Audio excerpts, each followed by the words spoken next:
আসসালামু আলাইকুম। মানুষের জীবনের সবচেয়ে বড় পরীক্ষাগুলোর একটি হল মানুষকে চিনতে পারা। কারণ সব ক্ষতি শত্রুর মাধ্যমে আসে না। কিছু ক্ষতি আসে এমন মানুষের মাধ্যমে যাদের আমরা বিশ্বাস করি, ভালোবাসি কিংবা নিজের খুব কাছের মনে করি। কখনো কি এমন হয়েছে কারো সাথে কথা বলার পর আপনি নিজেকেই দোষী ভাবতে শুরু করেছেন, কিংবা নিজের সঠিক সিদ্ধান্ত নিয়েও সন্দেহে পড়ে গেছেন?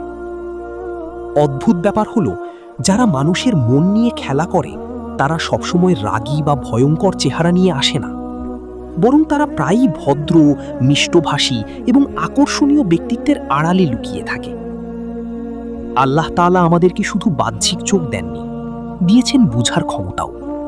কিন্তু যখন আবেগ আমাদের বিচার শক্তিকে ঢেকে ফেলে, তখন সত্যকে চেনা কঠিন হয়ে যায়।